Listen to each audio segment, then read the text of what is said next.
Hello everyone, and I welcome you all to another video of our Q series in our ongoing DSA playlist. And in this video, we are going to learn about Q implementation using C STL. Alright. In the previous video, we learned about how to implement Q using uh, array. Alright. So first of all, let me give you a quick recap of what is a queue. Alright. So queue basically, as you know, follows the FIFO order. Alright. That means first in, first out. Alright. So suppose this is our queue. So we insert elements from here. Alright. And deletion part happens here. Alright. So functions we knew, Enqueue which means insertion, Dequeue which means deletion, is empty tells whether the queue is empty or not, is full tells whether the queue is full or not, and front gives you the front and rear gives you the rear part. Okay. So in our STL functions we don't have the rear function part, okay, and we don't have the is full part because the way we implement our queue, it is dynamic size, so obviously we won't have a queue of full size at any point. Only we'll have we can like tell whether queue is empty or not. Okay, so without any delay, let's jump to our coding. Let's go here and okay, let's write. First of all, let's include our header file. Okay, then we'll have using namespace std, right? And then we have it. Now, how we declare a queue? So we simply write queue. Here we write the type of data which we are going to put. Let's suppose it's going to be int. Let's name the queue queue. Right. So the first thing which you can have C is cout queue dot empty. That's how to check whether the queue is empty or not. Alright, let's try and run this code. Hopefully, it should work.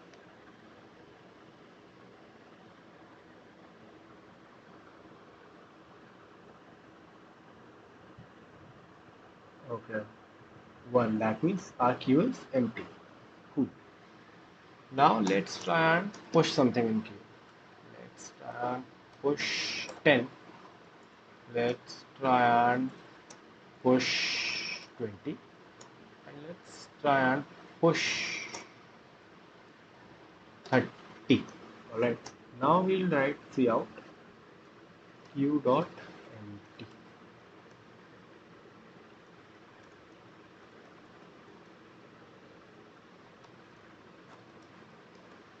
Right. Now let's try and run this code. Okay, it is see 1 0. So that is the desired part. Right. Okay.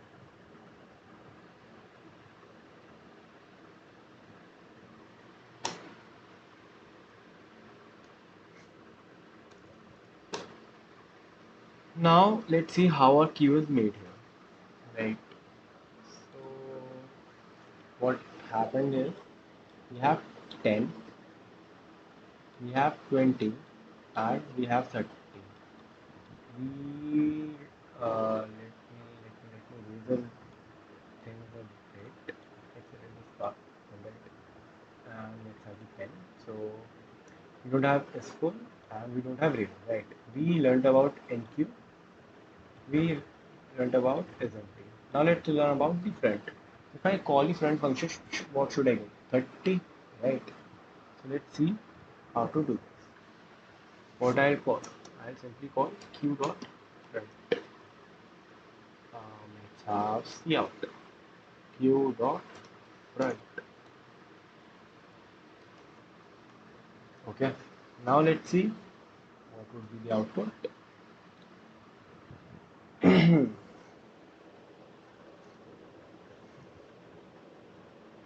Okay, 1 minute. Yeah.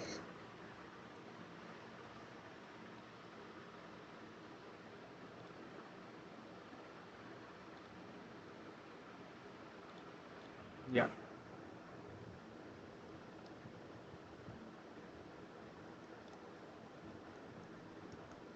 Okay.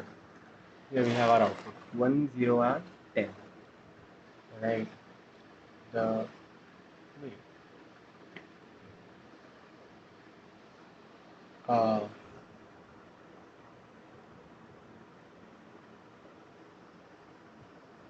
yeah. Right. My bad. What will happen exactly is I got confused a little bit. So what will happen exactly here is we always set first in, first out. Right. So here we have our list. Here first we have 20, 10. Now we'll insert another element here only. Right. So our new queue would become 20 and 10. Now if I insert 30, what would happen? Let's break it into three parts and let's write 30, 20 and 10. What will be the first 10? This is the first 10. This one was the first 10, so this is the first out. So that's how it happens. Now what is Dequeue? That means you have to delete it. So what would be the first element which would be deleted? 10, right? Now let's try and delete this element. See out. Uh, no, we'll simply delete this. Right. Now let's write C out q dot print. Right. Okay. Now let me tell you what happened exactly. We deleted this element. Right. That means 10 got deleted. Let's do one thing. We know 10 got deleted. Right. So a new code would now a new queue would become this 20 and 30. So the front would be this one. Right. Let's see if it is the correct thing. Right. Now let's try and run this code. Um, let's see if it works. Okay, see 20. That means 10 got deleted. Alright. So yeah, we did the DQ part as well. So I guess we covered all the functions, basic functions of our queue using C++ STL. I hope you understood how to use STL. It would be like very helpful in your function parts. And thank you for watching this video. In the few of the next videos, we'll be doing some questions on our questions based on queues. So you'll understand more of how to use queue and all. Okay. So thank you for watching this video, and if you have any doubts, put it in the comment section, and see you later. Thank you.